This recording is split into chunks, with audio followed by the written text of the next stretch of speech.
When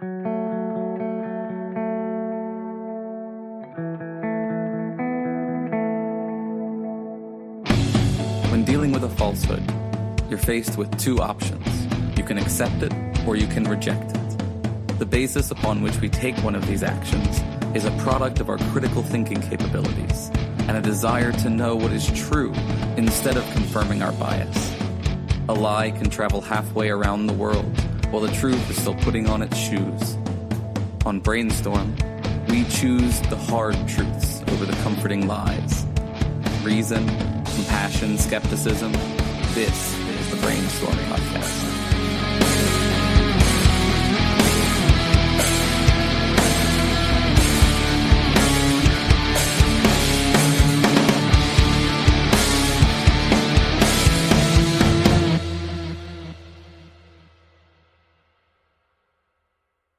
Hey folks,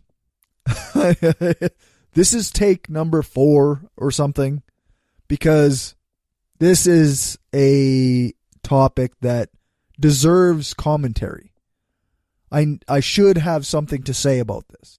This interview is with David Neiwert, the author of Alt America, The Rise of the Radical Right in Trump's America.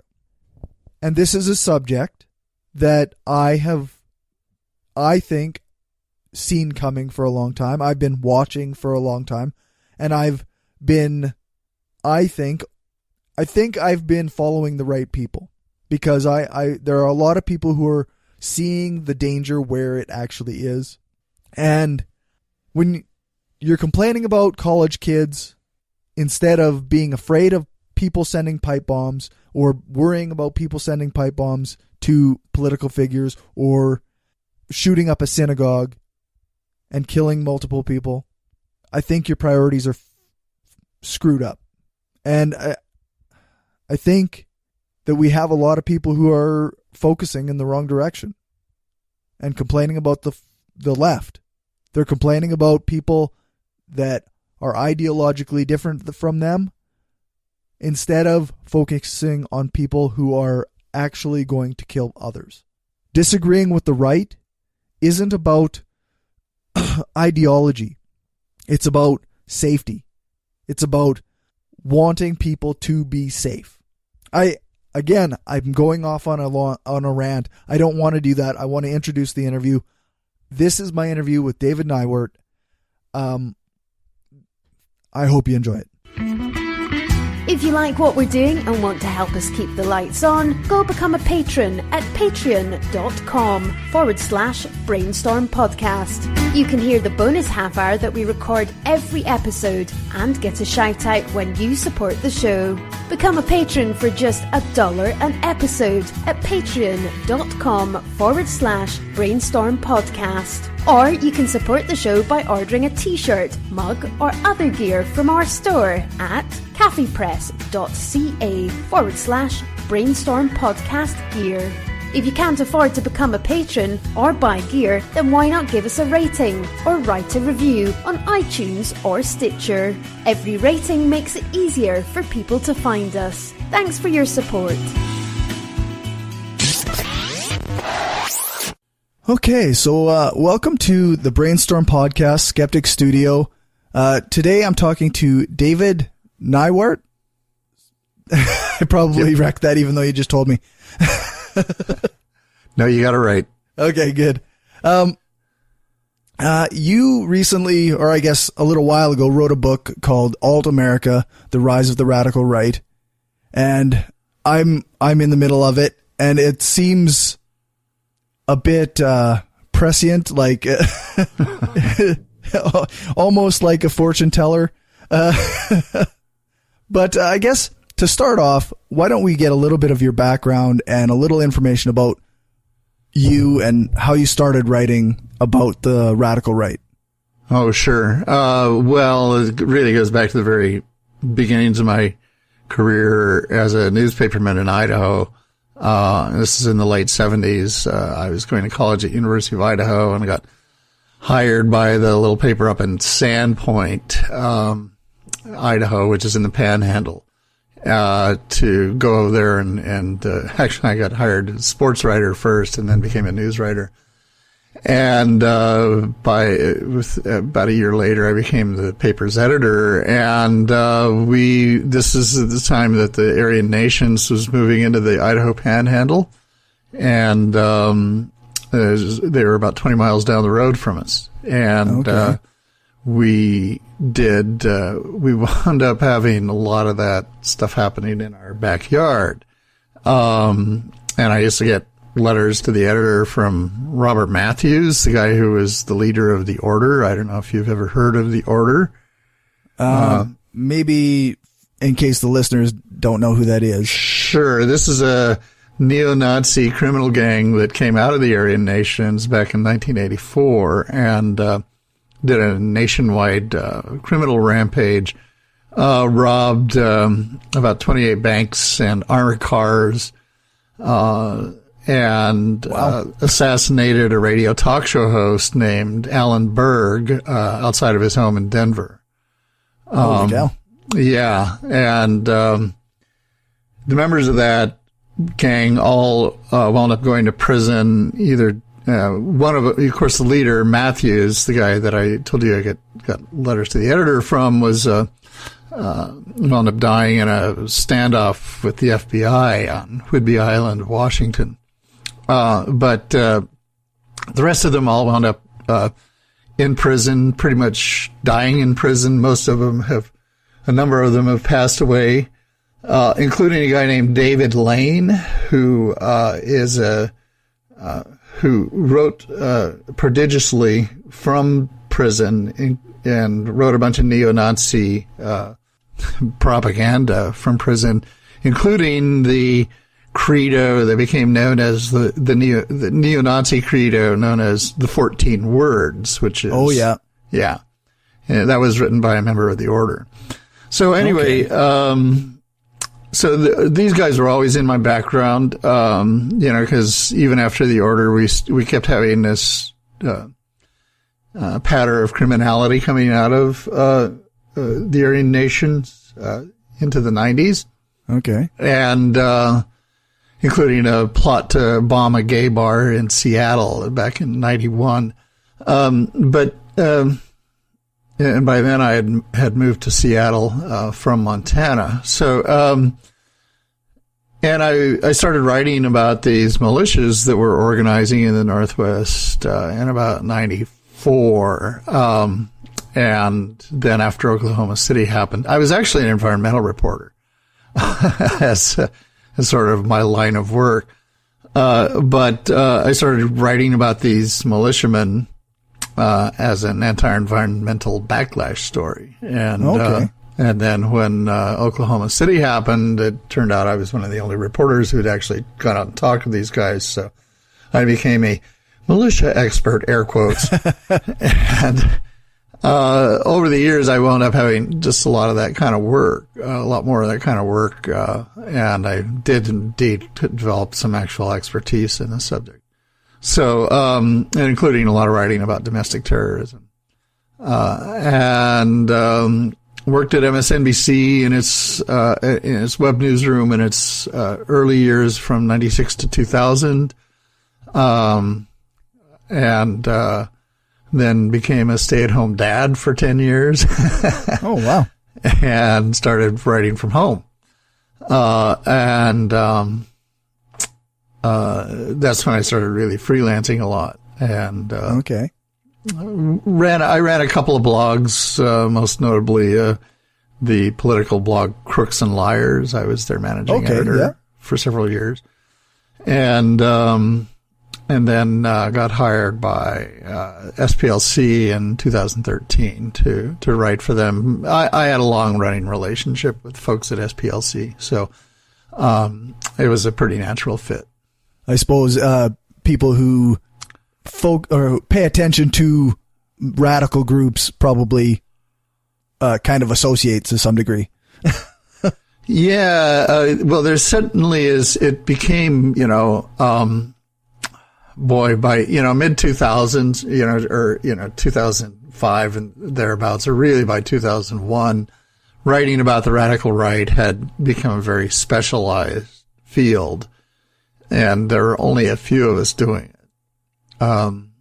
And honestly, I even as recently as, 2014, I was kind of hoping that it would fade from view, and I wrote a book about killer whales because I do have this environmental background and I needed something different to write about. And it did very, very well. Actually, it did much better than any of my books about hate crimes. Oh, okay. That's interesting. And, it's a very popular book and people still come up to me and say, I love this book, but, and I had a lot of fun writing it and promoting it, and was, in 2015, it came out in 2015, and I started thinking, what's my next book going to be? And I had enjoyed the Orca book so much that I decided I should do a book about humpback whales, and that was my original plan. That was definitely my thinking going into the fall of 2015. I'll do a book about whales again. And, but then Donald Trump came along. He really changed my plans because, it became obvious that the radical right wasn't going to go away. And, one of the things that actually is somewhat heartening to me is that, as I say, during the preceding years, this, specialty of, covering the radical right had really dwindled down to just a handful of us, and most of us are getting pretty old. And, I'm 62. So, okay. Well, that's not that old. No, but it's the age where you start going, I want to slow down a little, Yeah. I would really like not to have to be out in the middle of these riots. I call them shit shows, but, that I've been covering for the last couple of years. It's been, I think I need combat pay. Right. But yeah, I was actually kind of hoping to trail off into the sunset, but it's really heartening to me that, there's a lot of young journalists now that are realizing that this is a serious subject that needs to be treated as a beat, as something that you stay on. And there's a number of them now that are doing it. So I'm very heartened by that. And I've made, contacts with a number of them, and try to do what I can to encourage them, because we do need another generation, of people who are, engaged in this subject, because like I say, some of us are getting a little long in the tooth. So, congratulations to, Jared Holt and, Kelly Weil and folks like that. They're just, the next generation of reporters on this beat, I think, are doing a terrific job. Good. Yeah. It seems like it's not going away, right? No, it never goes away. That was, part of my thinking when I started writing about it as a freelancer in the 90s. I went, well, this is an evergreen subject, it's not going to really fade from view. Although it definitely became an unpopular subject during most of the decade after 9/11. I had a lot of difficulty selling stories on this subject. Right. Everybody was focused on, Muslims. Islamic terror, right? Yep.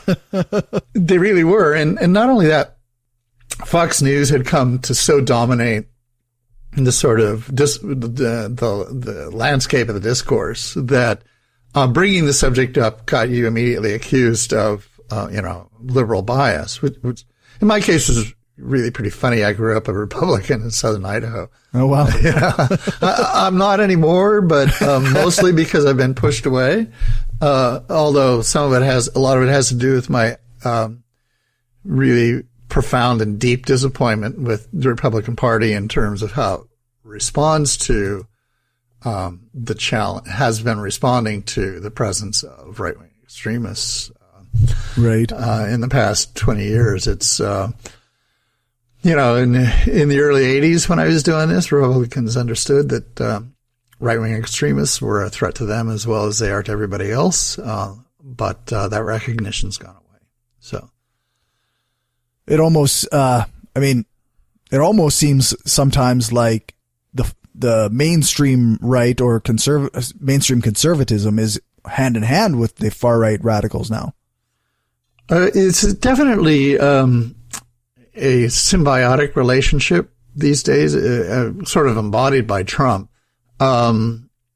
where they each help each other, without ever really making the relationship explicit.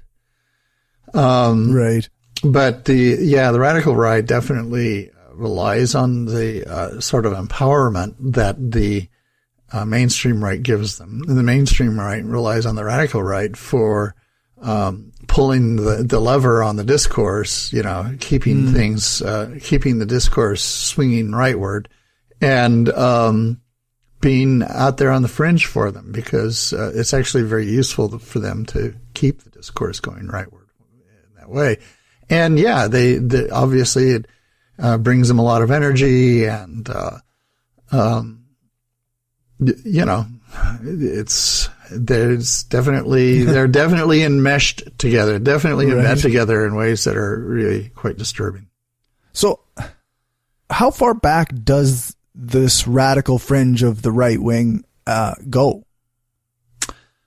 Well, I mean, some of it you could date all the way back to the Klan era, the 1920s. Okay. Because, I mean, that's where a lot of this story begins. Ultimately, is the Klan of the 20s was a national organization that had chapters in every state, and they ran the legislature in states like Indiana and Oregon, and it was much wider spread than people have any concept of, and it was also much more broadly accepted as a semi-legitimate thing. But the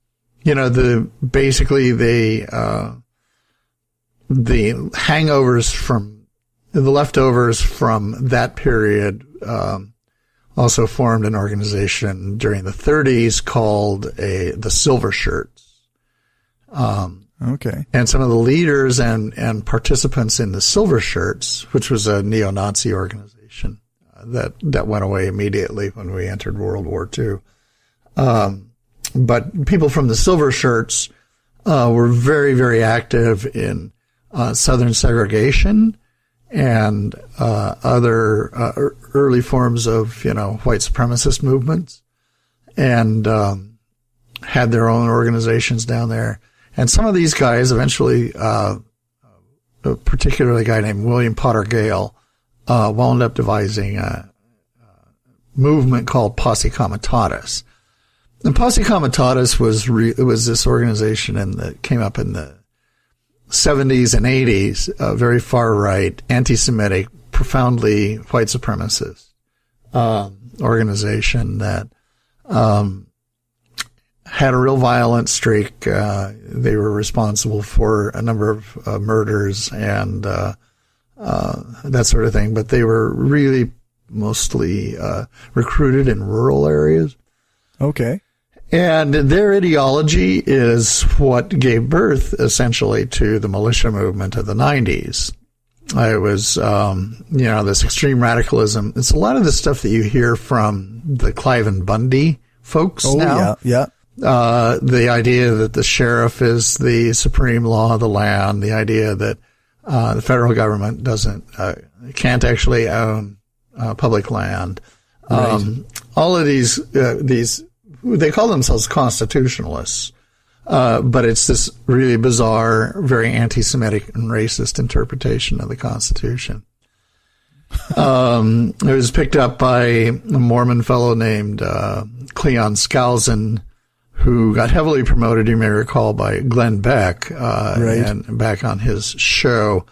Skousen was basically somebody who took the Posse Comitatus ideology and sort of scrubbed it of its overt anti-Semitic and racist elements, and sort of created this ideology that is what we call the Patriot movement now. Mm. So I began Alt America really in the 90s when the militia movement started forming, because that was, for me, when I really started seeing this see them forming this epistemological bubble that they build for themselves, this alternative universe where, it's comprised of conspiracy theories and alternative facts. And they, and it's, I started seeing this in the 90s around the militia movement, that they were able to operate in their own little alternative universe. And, it just kept building, through the first decade of the 21st century, especially in the form of the 9/11 truther movement. The whole paranoia about New World Order, that sort of thing. And it really didn't gain traction until Barack Obama won election, and then it all coalesced under the banner of the Tea Party, and this opposition to Obama coalesced with the conspiratorial militia element. And pretty soon we were seeing old-style militia ideology just flowing right into the mainstream in Fox News and elsewhere. So, that was sort of the origins of Alt-America, this alternative universe they've created for themselves. These Patriot militia folks. That was where, Alex Jones got his start. Okay, And in many ways, Alex Jones is sort of the one of the central figures in Alt-America, because he more than any other person has done more to create this alternative universe for them. Right. You in your book, you kind of mentioned that some of these patriot movements or these militias, they weren't a big fan of like George W. Bush at the time. And they weren't really on board with the mainstream conservatism. No, that's right. Well, that's why mainstream conservatives stayed away from the conspiratorial element as well, because the 9/11 conspiracy theory was that George W. Bush was one of the leaders of the New World Order and was taking people down this path, and that he was one of the nefarious conspirators. So of course. If somebody like Rush Limbaugh got asked about it, they viciously attacked the conspiracists during the Bush years. And but once Obama was elected, pretty much any conspiracy was fair game, and obviously the one they went and ran with, the birther conspiracy theory, was one that had some legs, even though it had absolutely no grounding in fact or reality. It was such a bizarre thing. Is that part of why these far-right conspiracists like Donald Trump, is because of the connection he had to that birther movement? Or is it everything? Well, no, that was how he first got their attention and how he first got cred with them was, he built his career back in 2011. He did all this stuff with the birther conspiracy and, and got humiliated at the White House Correspondents' Dinner by Barack Obama over it. That was classic. Well, and a lot of people think that was the moment when he decided to run. Is that right? Yeah. And the evidence kind of suggests that too, because he definitely began building his political resume shortly after that and establishing the sort of political context that he needed to make the run. So, and certainly all during the years after 2011, he continued to promote that conspiracy theory. He and Joe Arpaio were hand in glove there for a while. Arpaio did the investigation of Obama's birth certificate, that he claimed proved that he was not born in the United States. Right. It was all it was beyond dubious evidence. It was just the flimsiest crap you've ever seen. So, But really, even up until even right at the moment he announced, in June 2015, or was it July? Yeah, I think it was July. Right up to that moment, nobody really paid any attention to him. Right. And but the announcement caught everybody's attention, particularly among the white nationalists, mainly because not just was he already a conspiracist, but then he was spouting all this stuff about immigrants. And that really caught their attention. And the moment when they all got in line behind Donald Trump was when he released his immigration plan that August. That immigration plan, you recall, called for deporting all 12 million undocumented immigrants, and among other things. And it was, it was basically the white nationalist immigration plan come true. It was what exactly white nationalists had been advocating for a long time. So they all jumped on his bandwagon. The immigration plan was really the key moment for Trump. And that's when they all jumped on board. And it was that moment when his campaign actually also obtained momentum. Is there something that triggered the resurgence that we're seeing now? Well, no. Beyond Donald Trump, I mean. Well, I really believe that the underlying phenomenon here is authoritarianism. Okay, yeah. And I think authoritarianism has been rising within the Republican Party for a long time, and especially, I would say, after 9/11. 9/11 is when we really started seeing this kind of authoritarianism. I mean, even though the mainstream Republicans avoided the conspiracism during the Bush years, avoided jumping into the conspiracy theory bandwagons, that sort of thing. At the same time, he was there was really this powerful surge of authoritarianism during those years, particularly in response to any kind of liberal criticism of George Bush. You recall, that liberals were accused of, why do you hate America? Why are you soft on terrorism? And that sort of thing. If they criticized the handling of the war. And that, authoritarianism became really intense during those years.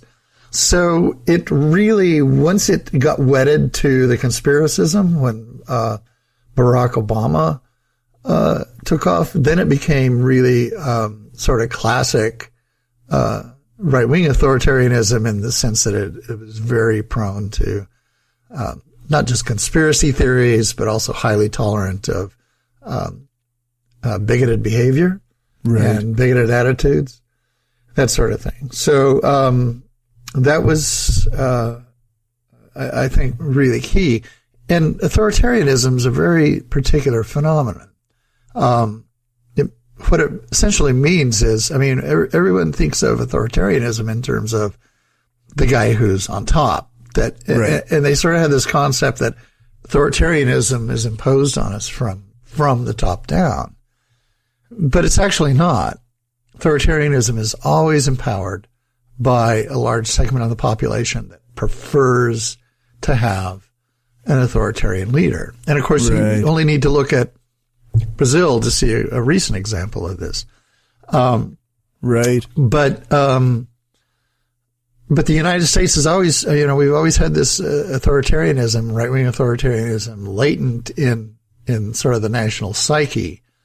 And Trump very much tapped into it, and he's very much playing on it. I mean, authoritarianism is the reason why he can shoot somebody on Fifth Avenue and they won't change their attitudes, right? Right.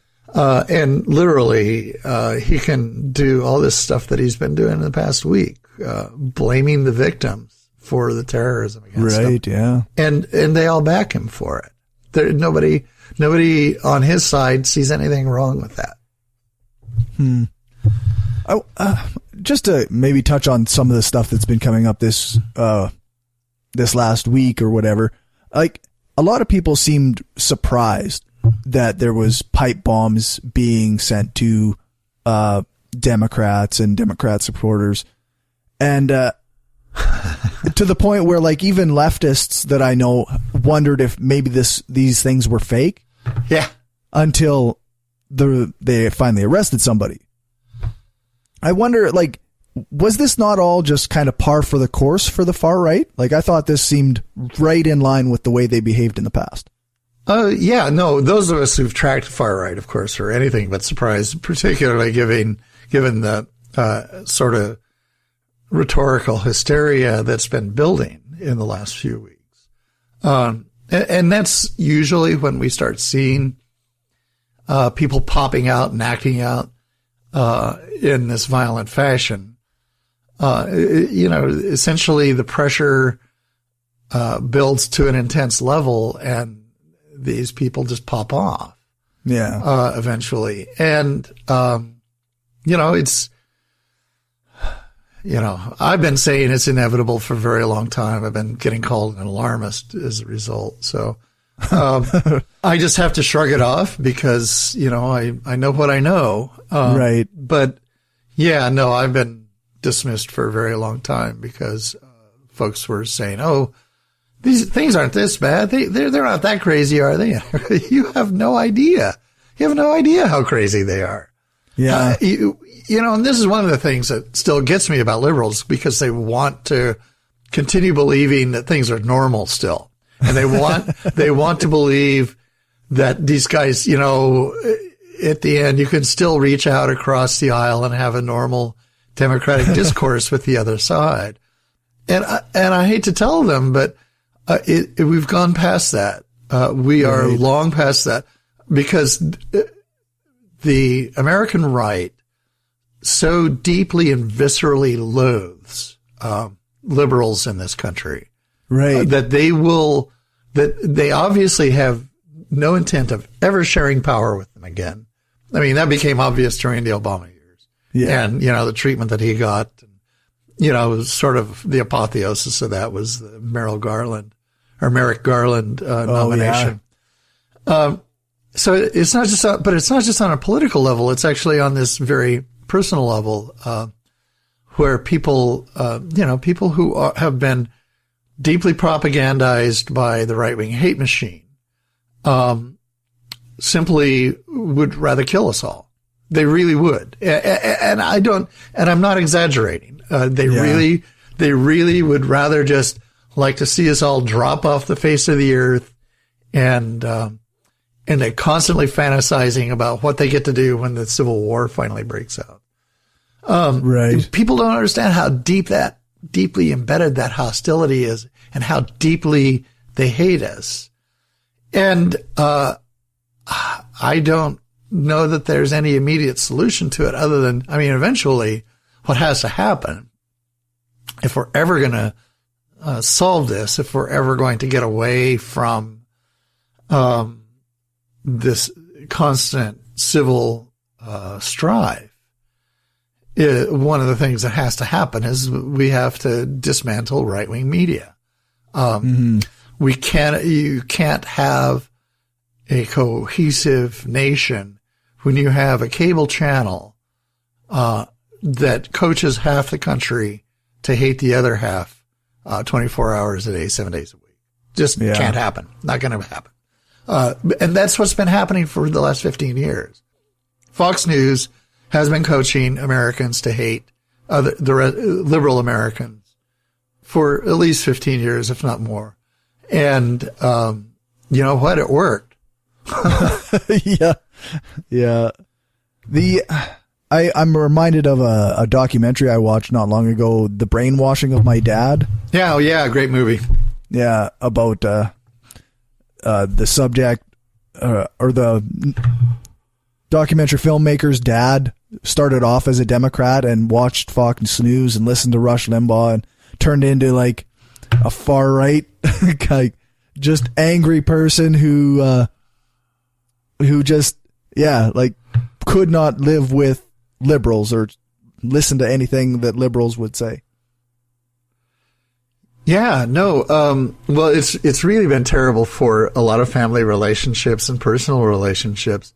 And of course it depends on how far down the rabbit hole they've gone. Right. People who go down the InfoWars, Alex Jones rabbit hole, become really deeply entrenched in a way that becomes impossible to have a relationship. We had a case out here that I have been covering here in Northwest Washington with a guy who was all involved in the Gamergate and Pizzagate controversies. His name is Lane Davis. He went by the nom de plume Seattle for Truth and made these videos that were very popular among the Gamergate crowd. And he was doing the same with Pizzagate. Well, he lived in his parents' basement out here on Samish Island, not far from where I'm at right now. And last summer I got into an with his father, who was, a typical middle-of-the-road Democrat. Right. Accused his father of being, part of the pedophilia ring that is the whole mythos of Pizzagate.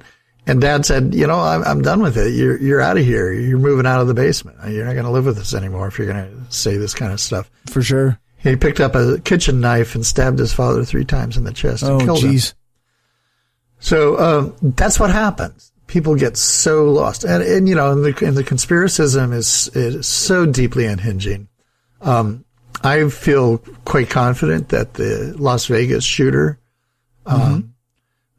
Stephen Paddock, had gone down these same rabbit holes, and his belief in conspiracy theories is what motivated him to murder all those people in Las Vegas last October.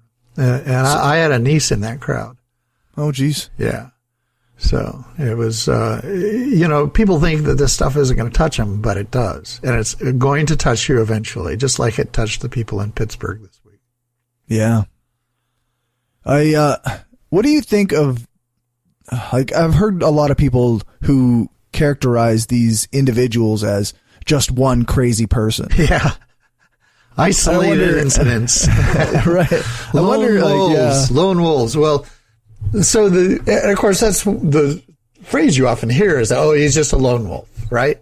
Right. But the problem is that when people throw that out there, they don't understand that lone wolf strategy is actually a discrete strategy designed by the radical right. Back in the late 80s, a guy named Louis Beam, who was part of the Aryan Nations, came up with this idea, it's leaderless resistance.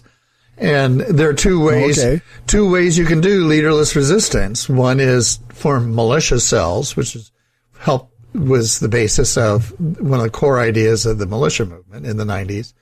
And the other is to engage in lone wolf attacks. Right. And so there was actually a book written by William Pierce, the man who wrote the Turner Diaries. Turner Diaries was the book that inspired The Order, Timothy McVeigh, and a bunch of other radical right-wing extremists. It was essentially a neo-Nazi blueprint for white supremacist terrorist revolution and overthrow of the government. And has a long and notorious history. The guy who wrote it, his name is William Pierce. He ran an organization called National Alliance, which was one of the major neo-Nazi organizations in the States until he died in, I think, 2001. And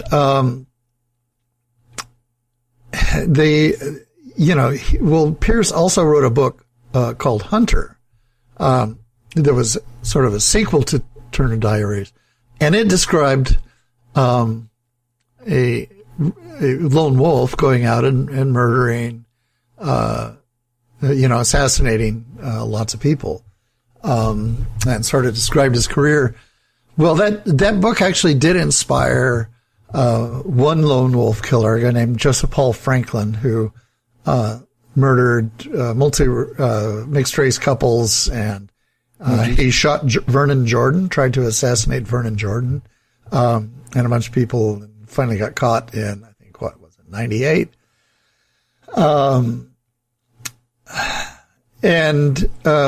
But he, the idea of lone wolf strategy, that it's something independent from, that it's like disattached from this movement, right, is actually really laughable, because this movement actually devised lone wolf attacks as a specific strategy for terrorizing what they call ZOG, the Zionist occupied government.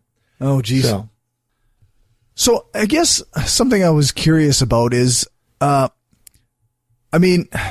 it seems to me that the comparison to left-wing violence is a narrative that is promoted by the right. But I wonder, from your perspective, how does right-wing violence compare to left-wing violence in North America, or broader, if you have an idea there? Well, I'm not a fan of anti-fascists, although I consider myself, philosophically speaking, I am anti-fascist. But the Black Bloc folks who've been showing up at these demonstrations, I'm not a fan of what they do, partly because, I've been assaulted by them. Oh, geez. If you carry a camera around, they don't want you taking pictures. And, I've been whacked several times. And so, it's, not only that, my general observation of most anti-fascists is that they are, basically anti-democratic anyway. They don't believe in democracy. Right. So, and really in a lot of ways, they're just left-wing authoritarians as well. So, I'm not a fan of what they do. I'm a small d Democrat. I believe in democracy, and I believe, that the answer to this is a democratic response, a peaceful one, nonviolent response. I do understand the need for communities, particularly vulnerable minorities, to be defended, and for communities to defend them. And I strongly support self-defense. Right. But there's a lot of these guys showing up to these things that are itching to fight. Right. And so I'm not a big fan of this. Not only that, I also believe that I also know from history that Nazis have a long history. Fascists have a history of leveraging left-wing violence as a propaganda tool it's basically, they want the violence there. And so what we've been seeing at these, right-wing demonstrations on the West Coast is these guys coming in, with a bunch of street brawlers, from outside these cities. Quite often they're from rural or ex-urban areas, and they hate urban dwellers. And they hate liberals. And so they're coming to these cities, particularly the Patriot Prayer and Proud Boys types. Right. They're coming to these cities and deliberately trying to provoke confrontations. And, unfortunately, and they're doing it so that they can have this propaganda point claiming that the left is violent. And once they achieve that consensus on that, what that does is it actually gives them permission to engage in an open campaign of violence. So it's extremely dangerous to allow that sort of that talking point to progress. And unfortunately, we have mainstream media that are all too willing to help them. Yeah. But go ahead. Yeah. I was going to ask you too, what do you think of the mainstream media's coverage of this right-wing violence or this radical right? Oh, it's been pathetic. It's been a lot of, both sides are doing it stuff. And, I've been in the middle of these things. And trust me, it's not both sides doing it. The right is coming into these cities, deliberately provoking violence, creating scenes that are intended to create violence. And right. And then there's celebrating it when, they get in a good punch. Gavin McInnes must have played that shot of the Proud Boy punching that anti-fascist in Portland on June 30th. He must have played that clip about 800 times. Yeah. So they're celebrating the violence, and there definitely are part of that, and that's part of the fascist mentality, is this cult of violence. So yeah, I'm not a fan of the anti-fascists. I also think that they aren't, they're not strategically or tactically very smart, I don't think, because I think that the violence is what these guys want. That said, I'm frankly glad that somebody is out there to stand up to these guys, because the reason the anti-fascists are out there is that mainstream liberals don't take this stuff seriously. They don't think it affects them. They don't think until somebody walks into a synagogue that this stuff is going to affect them. The largest crowd we had in Portland was the Patriot Prayer event that happened a week after the Portland Max stabbings by a guy who had been attending Patriot Prayer rallies. And that crowd was massive. There must have been 2,000-3,000 people out there on the streets that day. And that was the kind of demonstration that you wanted to see, where people are basically out there in mass numbers saying, no, you're not going to do this in our community. Yeah. Unfortunately, they've been utterly absent, for most periods since then. And they basically ceded the field to the far left. And so, the far left is out there having fights with them, partly because there aren't enough mainstream liberals out there standing up and saying no. And so I think that, before people start second-guessing the anti-fascists, they need to actually have some skin in the game themselves. Right. I think it's been very disappointing how half-baked the response from mainstream liberals has been. I think we want to keep pretending to ourselves that the world's still normal. I think we want to keep pretending that oh yeah, we can still have this normal world. No, the world's not normal right now, and it won't be for a long time, until we put our shoulders to the wheel and fix this stuff. Right. Yeah. I don't know. I wonder, is there some aversion to, if everybody who goes out and does resistance work against the right gets labeled a far right or far leftist or whatever, is there, you find there's a lot of resistance to that, you think? Oh no, I mean, I get labeled far left all the time just by working for SPLC. Right, yeah. Actually, a lot of people label them as far leftist. Which is pretty funny. If you actually knew the organization, we're very, very middle of the road, but we're very establishment.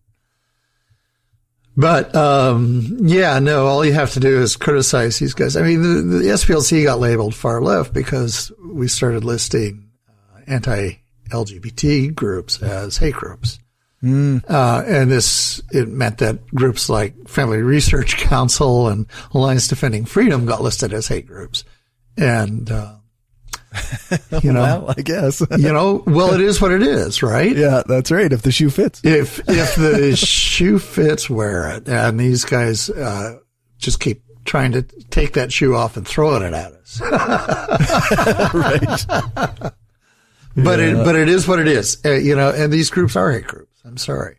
But and that's how it happens, of course. All you have to do is be anything but 100% right wing, and you get accused of being a liberal. Yeah. And And it seems from the right's perspective, liberals, leftists, communists, anarchists, they're all the same. They're all the same thing. Yeah. No, a socialist equals a communist. Well, and of course, if you listen to Dinesh D'Souza, a Nazi equals a socialist, right? Right, yeah. That's the one that cracks me up. I mean, Yeah. Having been somebody who, covered the Aryan nations in real time in the 70s and 80s, the idea that those people are leftists is just, it gives me a big old belly laugh. Let me tell you that. Yeah. It's just, holy cow. I like the joke, like people who think that the Nazis were socialists must be really confused by buffalo wings. Yeah. Yeah. No. Yeah. Well, they're the same people that say, well, this is a republic, not a democracy. Right. Yeah. Oh, yeah. Does that mean we're like the republic or the socialist republics, or maybe the People's Democratic Republic of North Korea, or maybe the People's Republic of China? Is that the kind of republic we are? Yeah, that's right. Yeah.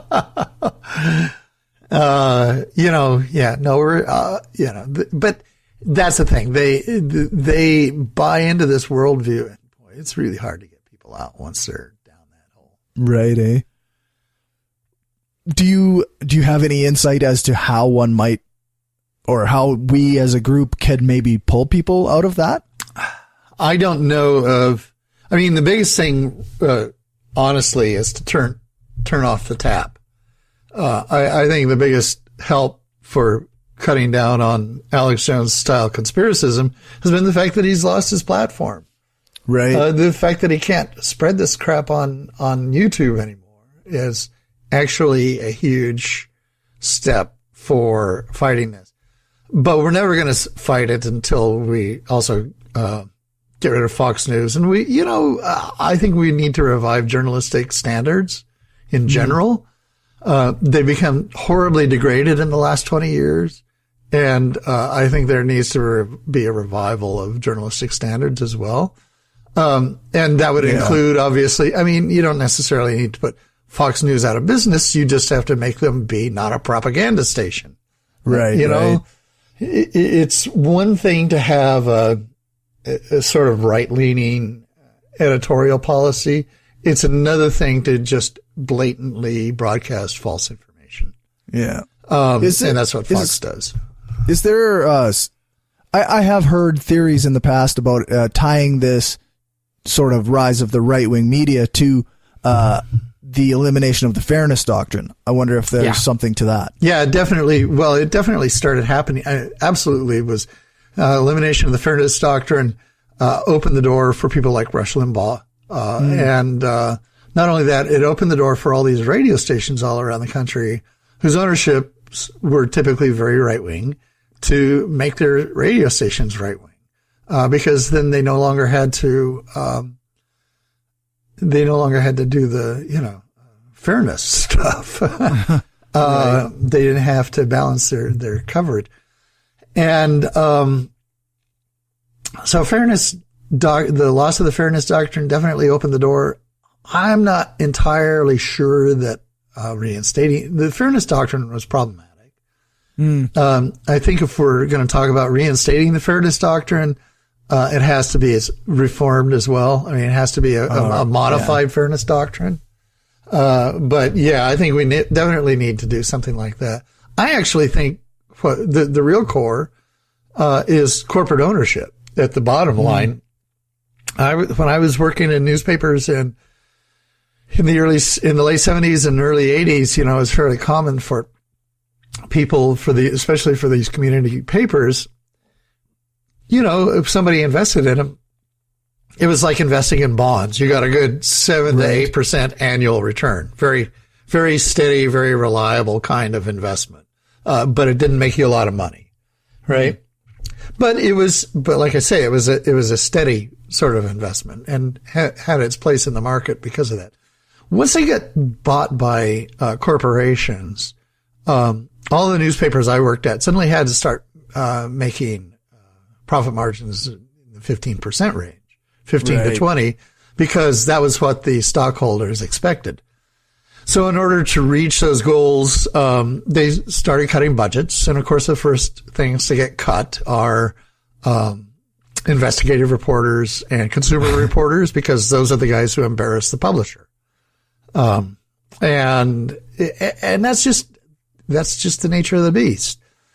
So, and I think that was the beginning of the downfall of community journalism in America. I think the fact that corporations came in and basically gutted thousands of small community dailies and turned them into shell operations that barely made money is a lot of the reasons that journalism keeled over, because these papers weren't serving their communities any longer. So I don't know that you necessarily need to ban corporate ownership, but what I do think we could do is basically set a requirement that if you're involved in the news business, you can't make any more than 10% profit. And if you make any more than 10% profit, you have to plow it back into your operations. You know? Right. Yeah. And that would actually drive most of the corporate types out of the media business and get us back to, well, seriously, this is the media, the press is supposed to be one of the four pillars of American democracy. It's the fourth estate. It's a key democratic institution. And to make it utterly dependent on profits is just a travesty. It's an atrocity.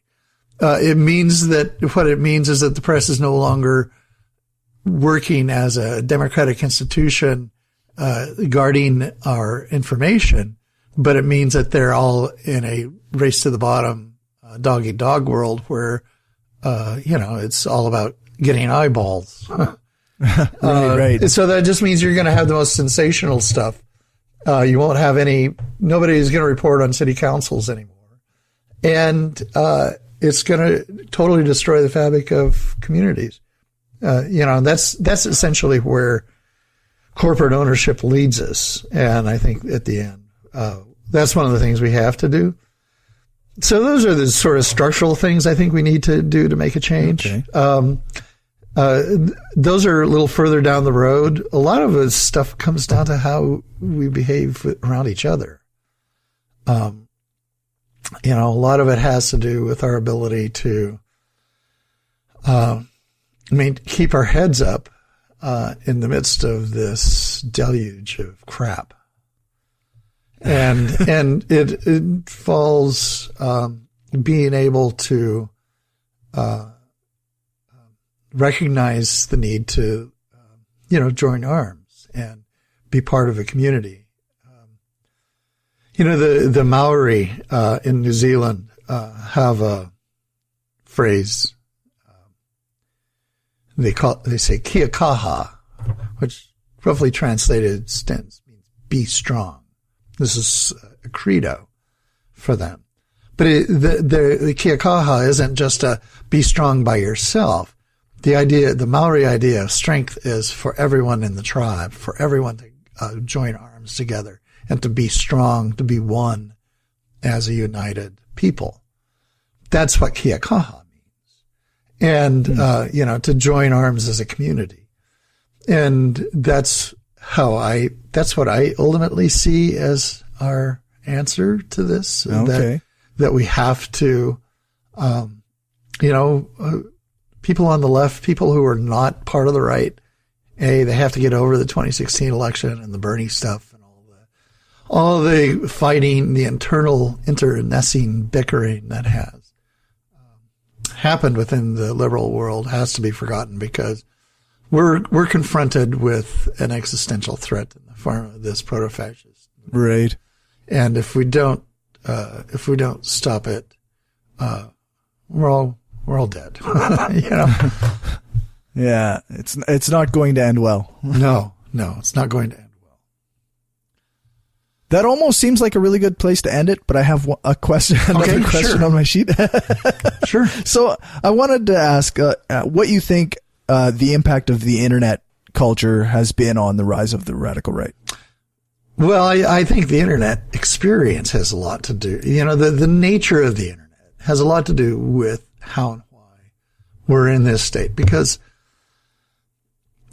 the internet is the sort of exchanges, the interpersonal exchanges you have on the internet are the simulacrum of actual human interaction. It's not, it feels like you're actually talking with somebody, right? But you're actually just exchanging bits on a computer screen, right?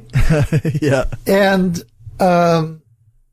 this is why it's very easy. Well, this is part of course, why, misunderstandings occur all the time on the internet. It's very easy to miscommunicate your intent because, there's no intonation, there's no eye contact, there's no hand gestures, there's not a physical body there for you to interact with. All you have is these words on a screen, right? But that also makes it extremely easy to dehumanize other people.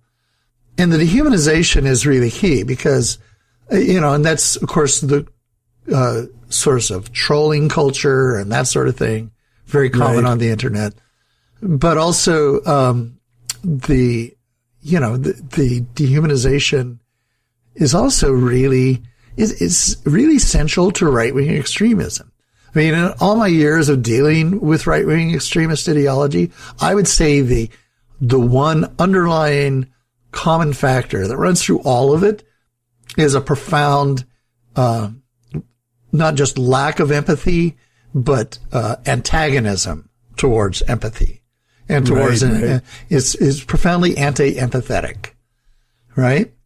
And empathy, of course, this is why you get psychopaths and sociopaths attracted to these movements, because that's the essence of what makes you sociopathic, is that lack of empathy, right? Yeah. So naturally, you're going to have a very large number of sociopathic, narcissistic, psychopathic personalities being attracted to this, being part of this movement. And not just being part of it, but actually driving it, setting its agenda, creating its talking points. It's that facts over feels meme like Ben Shapiro likes to use. Yeah. And if only he actually dealt with facts. That's the problem, is that they really believe they have their own facts. It's kind of bizarre. Yeah. But their facts are actually afactual. That's the bizarre part about it. Right, eh? So they lack empathy and they don't have the right facts. Well, or they have their alternative facts. Right. Yeah. That's what they run off of. Yeah. It's lack of empathy and this sort of alternative universe that gets built up around it. And it's really a toxic combination. Yeah. I guess that's as good a place as any to stop. Okay. I guess, where can people find your work or more stuff from you? Well, I write for the Hate Watch blog of the Southern Poverty Law Center, so you can go there and find my work there. I do have, a Twitter account under my name that's turned out to be quite popular. And I freelance a lot. I've got a piece coming up in the Baffler and that sort of thing. But the main place is, the Hate Watch blog. That's where you can find my work. And of course, the books that I write. Alt America is my 8th book. I have been warning about this quite a while. I wrote a book in 2009 called The Eliminationists that basically predicted that this was going to happen. Okay. And unfortunately it has. So, I really hate being right, actually. Yeah, this is one of the worst things to be right about. It really is. I would just as soon be proven to have been an alarmist who was out on a limb, but no, I was unfortunately proved to all this stuff. It's pretty, it's disheartening, of course. I feel like Cassandra, the mythical prophet, the poor woman in the myth who, Trojan War myth who predicted all of those horrible outcomes and even tried to warn them against bringing in the Trojan horse. Right. She was cursed with, her curse was that she would have the gift of prophecy and no one would believe her. Yeah. So I definitely have had a little bit of Cassandra syndrome going. Right. But, all I can say is everybody get out and vote, and let's do the right thing. Kia kaha. Yeah. Kia kaha. Yeah. I'm going to rush through the processing of this episode as fast as I can so that I can get this out quick. I will also, what I like to do when I have authors on is I like to offer the first listener to email me that I will buy them a copy of the book. So I will do that again. Okay. And That's then, I guess follow you on Twitter and keep an eye on the far right. Let's just, let's all be in this together. We got to stop fighting amongst ourselves. So awesome. Well, thank you for joining me, and have a good one. All right. Thanks for having me on. You bet. We'll talk to you later. You bet. Bye-bye. Bye. Have you heard the Habeas Humor podcast? It's a new legal show with lots of thoughtful analysis. That must have been like a desert fart of dry excitement. Famous politicians, or at least people who went to school with them. And then she says, have you met Barack Obama? And I'm asking, who the heck is Shakalama? And legal tips. You can still be rapey if your dick doesn't work, the more you know. Disney can't sue me if I don't sing it. HABEASHUMOR.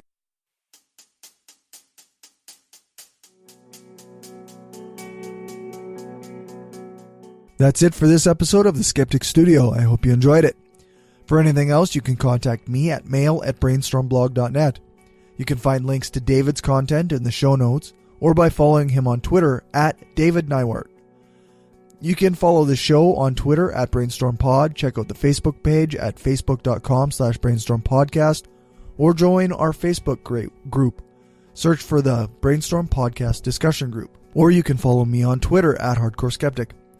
Thanks to our financial supporters, Kayla, Janet, Kim, Stephanie, Zach, the Utah Outcasts, Will, Aaron, Daryl, Destin Sucks, Bob Glenn, Destin Doesn't Suck That Much, Magnus, several species of small furry animals gathered together in a cave, Positively Skeptical, Rob, the Podunk Polymath, the Flying Spaghetti Monster, Sauce Be Upon Him, Freethinker 215, and Larry. If you want to join them and help the show grow, then you can do that at patreon.com/brainstormpodcast. Thanks to Dave Roman from Roman Empire Studios for our intro music. Thanks to Aaron Rabbi from the Embrace the Void podcast for doing the voiceover for it. Thanks to Alex Capper Murdoch for doing the voiceover for our ad, and thanks to Jason Camo for our outro music. You can find all the respective links to those fine folks in the show notes on brainstormblog.net. Make sure to follow the show on Spreaker for notifications whenever a new episode is up or we go live. That's brainstormradio.net. Make sure to check out our new store online for some Brainstorm gear. It's at tpublic.com/stores/brainstorm-podcast-gear. Give us a rating, a thumbs up, or a fave on your podcatcher of choice. Join our Facebook group, like our page, follow us on Twitter, subscribe to the subreddit, sign up for our newsletter, share the show, and spread the word. The more you share, comment, and like our stuff, the more it helps the show grow. Thanks for listening, and remember, the truth matters.